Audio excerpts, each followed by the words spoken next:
Moving back, we are continuing with the chapter executive or executive, what we call. Last की जो class थी उसके अंदर हमने पढ़ा था what is the meaning of executive, यानी किसी भी काम को एग्जीक्यूट करना. Now the executive can be a one who is permanent, यानी आपके गवर्नर्स, सॉरी आपके जितने भी आईएएस ऑफिसर्स, और they can be temporary just like हमारे prime ministers. In some countries, the prime minister is the head, whereas in some countries, president is the head. And हम लेकर चलते हैं पार्लियामेंट्री, जिसमें प्रेसिडेंट इज द हेड. फिर हमने पढ़ा the powers of president of India, उनको हम कैसे इलेक्ट करते हैं, और ये एग्जाम में काफी बार आता है. इलेक्शन, इलेक्टोरल कॉलेज, उसमें जो 1 मार्क्स में आता है. फिर आपके प्रेसिडेंट के कुछ स्पेशल पावर्स कौन कौन से हैं. That is his judicial power, his legislative power, his executive power.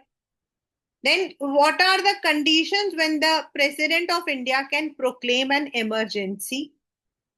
ये हमारे जो है प्रेसिडेंट के पावर्स हैं.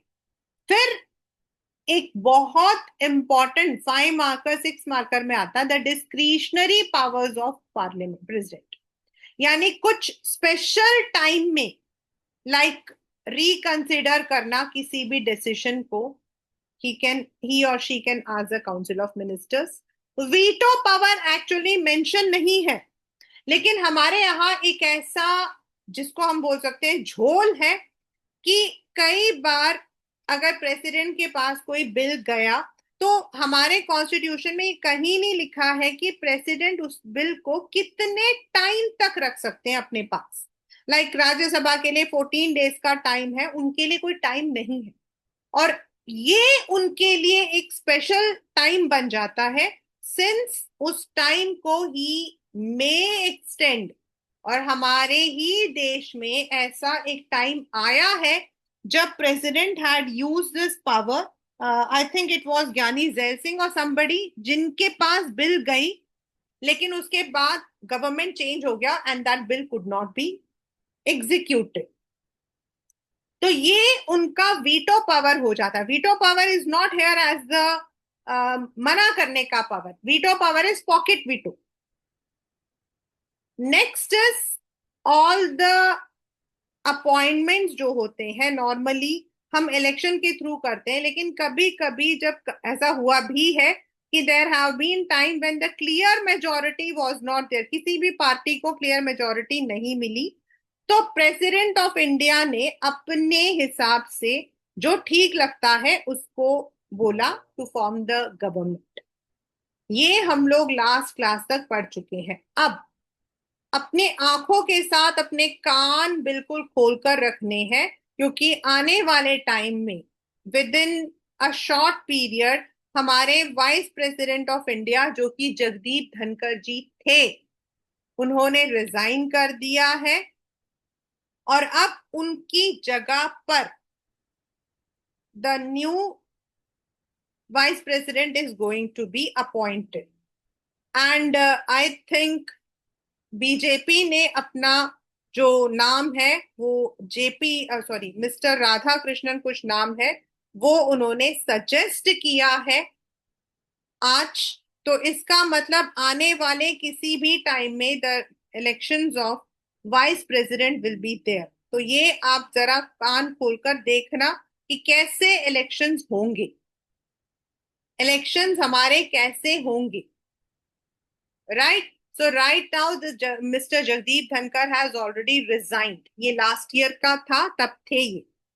तो now वाइस प्रेसिडेंट कौन होता है and what is his power? वैसे तो अगर देखा जाए तो बहुत कम टाइम में होता है, लेकिन राज्यसभा में उनका ही is one of the मतलब की main person. And he is elected for a period of 5 years, just like anybody else. And बिल्कुल जैसे प्रेसिडेंट होते हैं. इसमें क्या होता है, the members of state legislatures are not included. सिर्फ आपके जो पार्लियामेंट में जो मेंबर्स हैं उनको वो लोग जो है इलेक्ट करते हैं। A resolution is passed by a majority and approve by Lok Sabha में be used to remove him from office. By chance अगर किसी वजह से उनको रिमूव करना पड़ता है तो उसके लिए एक रेजोल्यूशन पास होता है, उसके बाद लोकसभा में वोटिंग होती है and once when they approve it he may be removed if there is a situation. Now he is, अब ये पेपर में 1 मार्कर में आता है, ex officio chairman of Rajya Sabha. Rajya Sabha के चेयरमैन वही है। एंड इफ हमारे प्रेसिडेंट की किसी वजह से डेथ, रेजिग्नेशन या उनको निकाल दिया गया, तो उस दौरान जब तक नया प्रेसिडेंट नहीं आता है, he acts for acts as the president. ऐसा भी हमारे यहाँ हुआ था, बीडी जट्टी जी का की डेथ के बाद जो वाइस प्रेसिडेंट थे, he acted as the president for some time. This happened in India. So these are the powers and his duties. Normally president जो भी काम कर राज्यसभा से मतलब कि जो संबंधित काम है वो करते हैं, और अगर किसी वजह से president of India is not there then उनकी जगह को लेते हैं till the new president doesn't come. Right, तो ये तो थे हमारे वाइस प्रेसिडेंट। इससे क्वेश्चन इसलिए आने की संभावना है क्योंकि अभी हमारे करंट प्राइम प्रेसिडेंट जो है, he has resigned on the health ground. उन्होंने कहा कि उनकी तबीयत ठीक नहीं है, इसलिए उन्होंने जो है रेजिग्नेशन दिया है। Now nobody knows why, but it is assumed that he is unwell, so he has given the resignation. ठीक है, so this is vice president. Now comes the next one of the most important in India. The prime minister holds the मतलब कि main position. हमारे government के जो main ruler है वो prime minister ही है। और प्राइम मिनिस्टर का इतना इंपॉर्टेंट रूल है कि अगर किसी वजह से प्राइम मिनिस्टर को इस्तीफा देना पड़ता है तो the entire ministry has to मतलब कि resign and a new election has to be conducted. The next is the prime minister and council. Now who is council? Council वो जिनको वो चूज करेंगे when he comes into the power। जब वो power में आ जाते हैं तो जिन लोगों को वो अपने साथ काम करने के लिए रखेंगे, जिनको वो मिनिस्टरियल पोजीशन देंगे अपने कैबिनेट के अंदर। अब कैबिनेट के अंदर क्या है, there are 3 kinds of ministers. एक वो मिनिस्टर जो डायरेक्टली बड़े बड़े, जैसे अमित शाह, राजनाथ सिंह, निर्मला ताई। देन देर आर मिनिस्टर्स जिनके पास स्पेशल छोटे छोटे से पोर्टफोलियोज होते हैं, जो इंडिपेंडेंट होते हैं, अपना काम करते रहते हैं। They don't require to come for all the meetings. And तीसरे होते हैं जो ये जो बड़े वाले मतलब की जो मिनिस्टर्स हैं, इनको हेल्प करते हैं when they are in power. ठीक है, तो in our country prime minister has become the most important government functionary. The Prime Minister is also called as the head of Council of Ministers or head of the government also. He is also called as the head of the government and head of Council of Ministers. Only on the advice of Council does the President exercise his powers. The Prime Minister must have the support of majority in Lok Sabha. जब भी आपके government form होता है तो उस वक्त में उनका सपोर्ट होना, यानी कि ही इज द पर्सन जिसको मैक्सिमम सपोर्ट मिलता है in Lok Sabha. The prime minister wields tremendous power as a result of majority support. वैसे मैं आपको ऑलरेडी बता चुकी हूँ सारे के सारे, he is the main legislature. हमारे यहाँ का मेन लेजिस्लेचर वही है। In addition to deciding who will serve as the minister, he also assigns the minister ranks and portfolios. Portfolio मतलब वो क्या काम करेंगे, ये डिसीजन लेना जो है वो सिर्फ प्राइम मिनिस्टर का ही काम होता है। और he can decide, he can reallocate, मतलब अगर उनको लगता है कि कोई ढंग से काम नहीं कर रहा है तो वो उसका पोर्टफोलियो चेंज कर सकते हैं।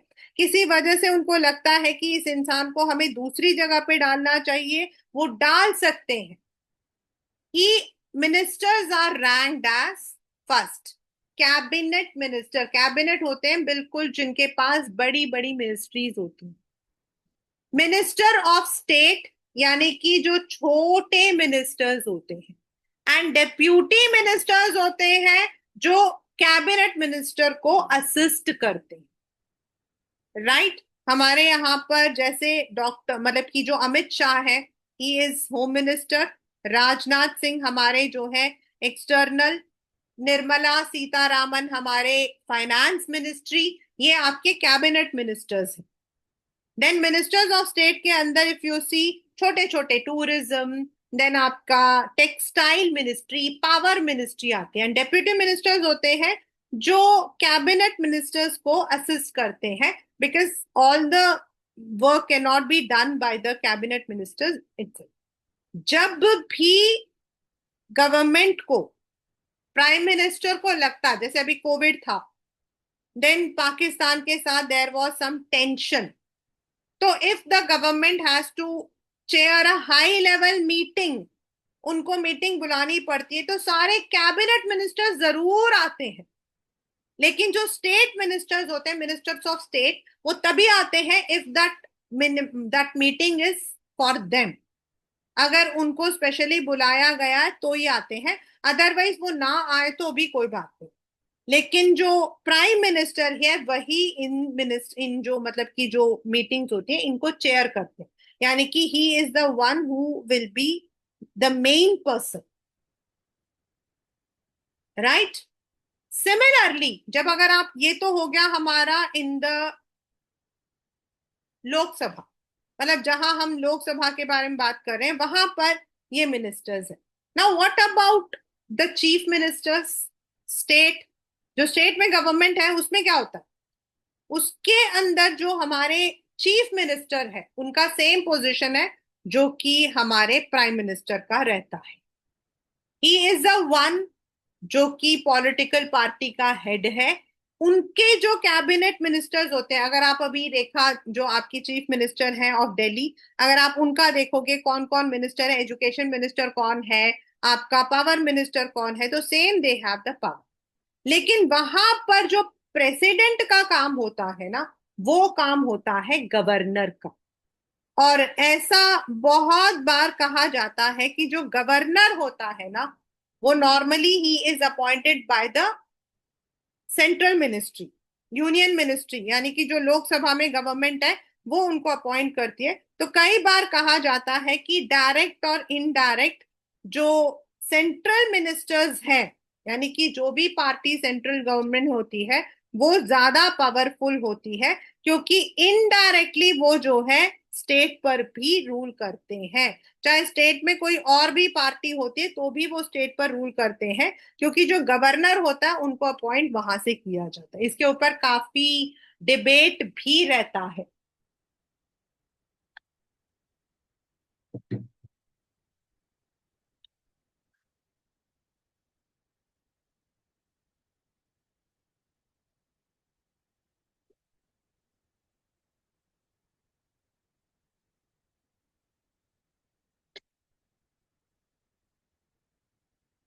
Now what should be the size of the council of ministers? कितने मिनिस्टर्स होने चाहिए भाई? एक आध बार तो हमारे पास में बहुत ज्यादा मिनिस्टर्स रहे हैं। अब इतने मिनिस्टर्स रहेंगे तो काम जो है वो नहीं होता है। तो it is, that is why an amendment was made that the council of ministers should not exceed 15% of the total members of assembly। जैसे आपके 543 है तो उसके 15%, ताकि कम रहे लेकिन क्वालिटी रहे।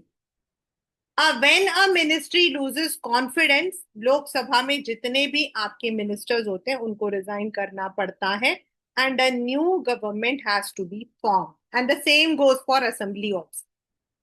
यानी कि जो स्टेट मिनिस्टर्स हैं उनके लिए भी सेम है, right? That is how this is done. और ऐसे कई बार हुआ है कि नो कॉन्फिडेंस मोशन हमारा पास हुआ, the government had to resign, the prime minister had to resign, and along with that the people with him had to. That is why it is said it is a collective responsibility. इसीलिए हम बोलते हैं इसको collective responsibility. When the prime minister dies, resigns, the council of ministers is automatically dissolved. Like हमारे यहाँ जब इंदिरा गांधी जी की हत्या हुई थी तो काउंसिल ऑफ मिनिस्टर्स को डिसॉल्व करना पड़ा।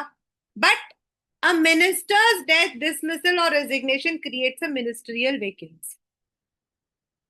The prime minister is the one who is the link between council of minister, president and parliament, क्योंकि वही प्रेसिडेंट को बताते हैं क्या काम हुआ क्या नहीं। प्रेसिडेंट का जब भी उनको लगता है ही नीड्स टू आस्क, वो पूछ सकते हैं। All the major government decisions are made by prime minister, who also sets the government policy. He controls the council, leader of Lok Sabha, commands the bureaucrat, यानी कि जो हमारे IAS IPS है इन सबको मीडिया एक्सेस, देन कौन से किसको project करना है। इंटरनेशनल समिट में ही इज द वन, जैसे अभी हमारे जो मोदी जी हैं वो जा रहे हैं, चाइना है अभी जा रहे हैं, then he will be the person who visits the foreign for any purpose. ऐसा नहीं कि बाकी लोग नहीं जाते, at time when they need they go. At state level already आपको बता चुकी हूं, the main is the president appoints the governor.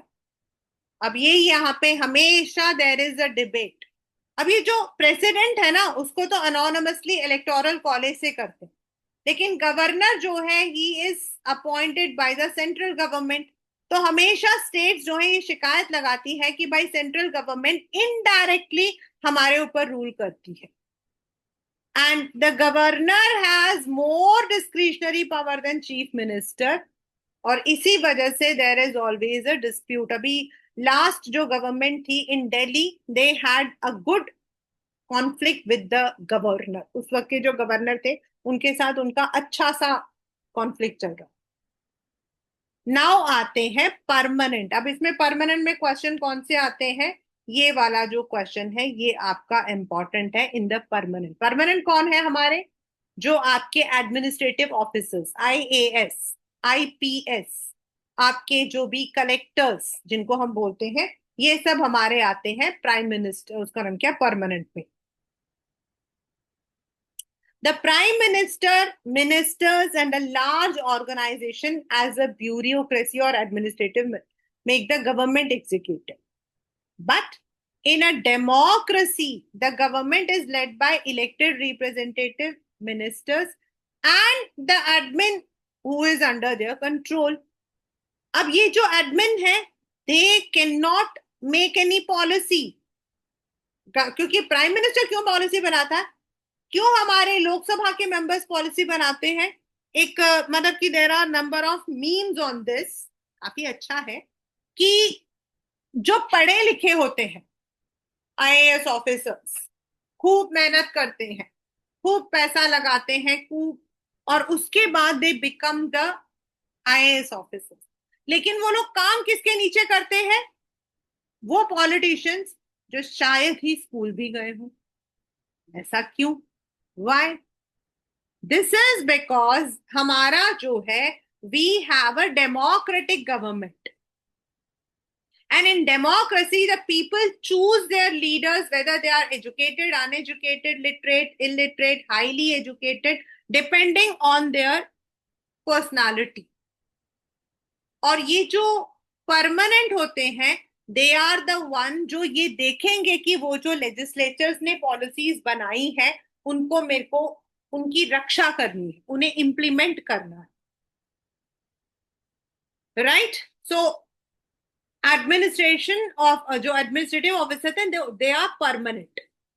अब हमारा एडमिनिस्ट्रेटिव ऑफिस कैसा बना है, ये आपके पेपर का क्वेश्चन हमारा बना है। देयर आर सर्विसेज एग्जाम्स, जैसे आपके यूपीएससी कंडक्ट करता है, एसएससी कंडक्ट करता है, तो UPSC union public service commission, staff selection commission, तो हर सेंट्रल लेवल के लिए, यानी जो हाईएस्ट आपके आईएएस है, इनका एग्जाम आपका यूपीएससी करता है। देन जो लोग यूपीएससी से, जैसे आपने एग्जाम दिया, आपने यूपीएससी प्रिलिमिनरी क्लियर किया, फिर आपका मेंस होगा, आपने वो भी क्लियर कर दिया, फिर आपका होगा इंटरव्यू। इंटरव्यू कनेक्ट करने के बाद आपको ट्रेनिंग के लिए भेजा जाता है थ्रू डिफरेंट प्लेसेस। उसमें आते हैं राजस्थान कैडर, तमिलनाडु कैडर, अब आपको कहाँ भेजा गया वो हम नहीं जानते। वंस यू कंप्लीट, देन आपका पोर्टफोलियो होता है, आपको किसी जगह पर as collector, as deputy collector आपको रखा जाए। तो आप यूनियन पब्लिक, यानी कि आप सेंट्रल गवर्नमेंट के एम्प्लॉय हो, आप चाहे राजस्थान में हो, तमिलनाडु में हो, लेकिन you are answering to central government. जैसे हमारे पुलिस कमिश्नर्स, पुलिस कमिश्नर्स, ये मैं आपको स्पेशली इसलिए बता रही हूं क्योंकि ये 1 मार्क में पेपर में आया हुआ है। जो हमारे पुलिस कमिश्नर्स होते हैं, they are IPS, so they work for central government but they may be posted in different states. then हमारे स्टेट सर्विसेज में भी अलग अलग एग्जाम्स हैं, local government, technical, managerial staff, जैसे आजकल आईटी वगैरह में भी हमारे होते हैं। The UPSC has been entrusted for conducting the recruitment for Indian government civil service, civil service exam हम बोलते हैं। State level for member of public service commission, the removal suspicion is through the investigation by Supreme Court judge. किसी भी collector इनको remove करना हो तो उसके लिए पूरी इन्वेस्टिगेशन जाती। The bureaucracy is a vehicle through which government welfare policy must reach the people. अब गवर्नमेंट बना देती है, लॉ बन गया, अब उसको इम्प्लीमेंट करना, उसकी रखवाली करना जो आपके एडमिन होते हैं वो करते हैं। In fact, they also help the ministers to work. The demands and expectations of an average citizen are ignored by bureaucracy. बिल्कुल नॉर्मली अगर आप किसी भी सेंट्रल गवर्नमेंट के पॉलिटिकल के पास जाओगे ना, वो काम करेगा, एमएलए के पास जाओगे काम करेगा, लेकिन अगर आप कलेक्टर के पास गए तो normally they don't do. This is because they have to follow the set of rules. अब यहां I want to add something. हमारे, आपने देखा होगा स्टेट में किसी भी पुलिस स्टेशन में number of police are there, sub inspector, inspector, then आपके एसपी, देन डीएसपी, आपके जो आपके कमिश्नर्स एंड डेप्यूटी कमिश्नर्स होते हैं, they are central government employees, उनको यूपीएससी के थ्रू किया जाता। वेरस आपके जो सब इंस्पेक्टर्स, इंस्पेक्टर्स, आपके जो दरोगा, ये सब होते हैं, ये स्टेट अपने अपने लेवल पर करती है, ये याद रखना है आपको। तो जो रिक्रूटमेंट होती है पुलिस के अंदर वो दो तरीके से होती है। सिमिलरली आपके जितने भी कलेक्टर्स हैं, जैसे कलेक्टर्स जो होते हैं they are through the UPSC, लेकिन उनके नीचे जो काम करते हैं, जिस मतलब कि they may be from the local SSC, जो एसएससी उसके जो मतलब वहां के जो स्टेट गवर्नमेंट है उनके थ्रू आए होंगे। This is how the entire machinery of executives, the bureaucracy means political bureaucracy जिनको हम इलेक्शन से लाते हैं, देन द परमानेंट यानी कि जो सेलेक्ट होते हैं थ्रू सिविल सर्विसेज, हमारे prime ministers and council of ministers, political bureaucracy, then हमारे प्रेसिडेंट जिनको हम इनडायरेक्टली इलेक्टोरल कॉलेज यानी कि जितने भी एमपीज और एमएलएज हैं वो इलेक्ट करते हैं, वाइस प्रेसिडेंट जिनको मतलब कि जो एमपीज होते हैं वो लोग लेकर चलते हैं, ये सारे मिलकर हम बोलते हैं एग्जीक्यूटिव्स। नाउ प्रॉब्लम क्या आती है कि हमारे देश जैसा देश जहां पर 1.5 पीपल आर लिविंग, जहां there are so many problems, if you ask me I will come with a lakhs of number of problems, आपको मैं बता सकती हूँ कि नहीं है। एंड कुछ ऐसी प्रॉब्लम्स हैं जिनको लेकर ना कई बार गुस्सा आता है। फॉर एग्जाम्पल, हम लोग जब गाड़ी खरीदते हैं, वी पे द रोड टैक्स, लेकिन रोड्स का हाल देखो, पता नहीं कब गिरे कब टूटे हम। And sometimes we feel that हमारे जो एक्सपेक्टेशंस, अब हम क्या एक्सपेक्ट करते हैं, good health system, good education, road का अच्छा सिस्टम हो, पब्लिक ट्रांसपोर्ट हो। तो इनको कैसे हम सेंसिटाइज कर सकते हैं, क्योंकि कॉन्स्टिट्यूशन ने कहा है प्रॉपर सिस्टम है, लेकिन सिस्टम को अगर हम देखते हैं तो सिस्टम कभी भी हमें यूज नहीं होता। इनफैक्ट मैं इतने सारे फोटोज ट्विटर्स पे डालती हूँ, नथिंग कम्स। तो how can we do it? some of the problems can be solved if the democratically elected government keeps control on the bureaucracy. On the other hand, too much political interference turns the bureaucracy into a tool in the hands of politicians. कैसे? कई बार politicians जो है police को, मतलब वो, अगर police ने कोई अपना काम किया अच्छा सा, कई ऐसे केसेस हैं, उनको ट्रांसफर कर देंगे। दे वांट कि उनके अकॉर्डिंग काम हो। पुलिस चाहती है उनको इंडिपेंडेंस दिया जाए, बट उन पर प्रेशर होता है, and ultimately they become a puppet in the hands of politicians. अब ऊपर से ऑर्डर है, हम क्या करें सर? उनका सिंपल एक आंसर होता है, सर ऊपर से ऑर्डर है, हम क्या करें? बट अगर डेमोक्रेसी कहें तो देयर शुड बी नो ऊपर से ऑर्डर एंड नो नीचे से order. It should be, you are working for, you are public servant, you should work for the public. Despite the fact that Constitution established an independent recruitment system, एक हमारे यहाँ ministers के जो, sorry, जितने भी आपकी यूपीएससी है उनके लिए अलग से है, एसएससी में अलग है। Many people believe there is no safeguard in place to protect civil servant from political interference. Yes, Singham movie देखी होगी, पहली और दूसरी देखो। जैसे ही वो काम करता है उसको उठाता है। अभी एक नया वाला भी था शायद, वो सिंघम था, रेड था शायद, उसका 79th ट्रांसफर होता है। whenever somebody tries to do something, he or she is transferred. It is also thought that there aren't enough safeguards in place to ensure bureaucracy is accountable to people. The RTI is intended to make bureaucracy more responsive and accountable. लेकिन RTI को use कितने लोग करते हैं? हम में से कितने लोग हैं जिनको आरटीआई के बारे में पता है? How many of us are actually aware कि आरटीआई हम कहाँ यूज कर सकते हैं? आरटीआई हमारा एक ऐसा एक्ट, मतलब एक सिंपल राइट है जो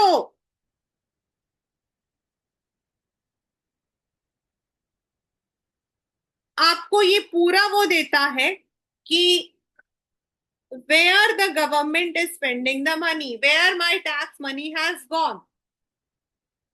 आप गवर्नमेंट के हर एक डिसीजन पॉलिसी पे क्वेश्चन उठा सकते हो।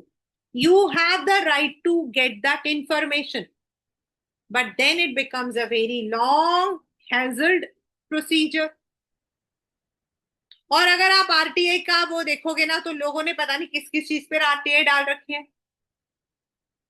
If we use that act in the right way, क्योंकि आरटीआई से हमें ये होता है कि अगर मैंने कहीं पर, इफ आई, अभी तो government has made lots of बहुत सारे चेंजेस हैं। लाइक अभी हम ड्राइविंग लाइसेंस करते हैं तो एवरीथिंग इज ट्रांसपेरेंट। अगर आप आधार कार्ड करते हो, एवरीथिंग इज ट्रांसपेरेंट। आप, यू कैन वॉच ऑनलाइन आपका प्रोसीजर कहाँ पे पहुंचा है, क्या नहीं कर रहा है। अभी तो बहुत ज्यादा फर्क है। लेकिन अगर हम इस पे और भी अमल करते हैं, we have the right to have the information. We can ask the government where the money is spent, where the work is done, कहाँ हुआ है, कैसे हुआ है, we want to know. And the government is constitutionally, they are, it is mandatory under RTI कि उन्हें वो हमें बताना पड़े। They have to make the information public if public wants to know. तो है हमारे पास provisions, but those provisions have to be implemented properly, and we as citizens also need to. हमारे में से आधे लोगों को तो ये होता है यार छोड़ो यार, क्या करें, हमें नहीं पढ़ना इन पचड़ों में। बहुत सारी ऐसी चीजें होती हैं, and there are people who take it, और तब लोग कहते हैं देखो कितना बदतमीज आदमी है ये। आरटीआई इज वन जो आप कहीं पर भी यूज कर सकते हो। Right to information is not only in the political sphere. आप एक सामान खरीदते हो, आप एक सामान खरीदते हो, आपका जो है लेबलिंग देना, लेबलिंग में लिखा होता है इसमें ये इंग्रेडिएंट्स यूज हुआ है, ये वेजिटेरियन है, नॉन वेजिटेरियन है, दिस इज, ये होता आरटीआई। आपको इंफॉर्मेशन देना इसमें कौन सी चीज है। पहले क्या होता था, जैसे हमने ब्रेड यूज किया, हमें नहीं पता था ब्रेड में क्या होता। अब वो यूज कर वो वर्ड्स दिखते हैं, अल्फा बीटा गामा, भाई मम्मी क्या पता है भैया अल्फा बीटा गामा क्या होता है। But now it is mandatory under RTI कि आप उस लैंग्वेज में लिखो जो लोगों को समझ आए। आप प्रोसेस्ड फूड खरीदते हो, जैसे वो आलू टिक्की या फिर वो हरा भरा कबाब वगैरह जो फ्रोजन होता है, उसमें आप देखना पीछे लिखा होता है it contains nuts, ground nuts. कई लोगों को ग्राउंड नट से एलर्जी होती है। दिस इज ऑल्सो आरटीआई, यानी आपको इंफॉर्मेशन मिलना जरूरी है। पहले ही होता था पुराने जमाने की मूवी देखना, किसी इंसान को कैंसर है, उसको नहीं बताते थे, और वो उसको कैसे पता लगता था, जब वो उसने इंटर कनेक्शन में दूसरे कनेक्शन में सुन लिया। But now as per new rule, it is information to the patient is also as important as it is to anybody else. दवाई तो उसी ने खानी है। तो RTI is not one which is applicable only in the political, it is applicable in consumer. Wherever आप घर में हो, आप बिल्कुल पूछ सकते हो कि भाई मेरा पैसा कहाँ यूज हुआ, why you are taking this money. हमारे मतलब कि the school where I taught, once it happened that the school had increased the fee, और फीस इंक्रीज होती है तो आपको पता है प्राइवेट स्कूल्स के अंदर कितना अच्छा फीस इंक्रीज होता है। वी हैड अ लॉयर, हमारे यहाँ पर एक लॉयर थे, मतलब फादर, उन्होंने आरटीआई डाल दिया कि भाई आप मल्टीमीडिया फीस भी लेते हो और कंप्यूटर फीस भी लेते हो। मल्टीमीडिया तो कंप्यूटर के अंदर ही आता है, तो ये दो फीस क्या किस खुशी में ले रहे हो आप। उन्होंने आरटीआई डाल दिया सीधा, and the school was bound to tell them कि भाई क्या करें। उसके बाद उन्होंने उसको हटाकर सिंगल उसमें डाल, but that is where RTI is use everywhere, but हमें पता होना चाहिए कि where we are, how we can use it. और गवर्नमेंट मशीनरी में भी it is very important that we are using the RTI, क्योंकि कॉन्स्टिट्यूशन हमें प्रोविजन दे रहा है, लेकिन कई बार the bureaucracy doesn't use it. But in the Indian political system, executive goes in this way: permanent and elected, then आपके presidential and prime ministerial form of government, prime minister के form of government में prime minister के powers, council of ministers के powers, then how Lok Sabha is elected, Rajya Sabha के जो members होते हैं उनको हम कैसे इलेक्ट करते हैं, वो हम लास्ट वाले चैप्टर में हमने पढ़ा था। दैट हाउ द नंबर गोस, किसी मतलब कि स्टेट से कितने कितना करना है और कितने लोगों को नॉमिनेट किया है, कैसे हम उनको करते हैं, वैसा ही प्रेसिडेंट के लिए हम करते हैं। Then vice president, his powers, president के आपके special powers, discretionary powers, veto powers, emergency powers, they are all very important.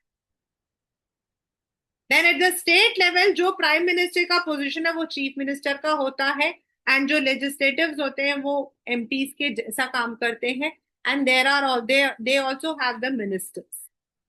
But president of India is elected through electoral college और गवर्नर हमारा अपॉइंट होता है by the central government and he और she can be any one, political non political, कैसे appoint कर. Then we have the permanent executives who are selected through the exams like UPSC, SSC, and other relevant exams. They work under the political executive and form the bureaucracy. That is the chapter executive.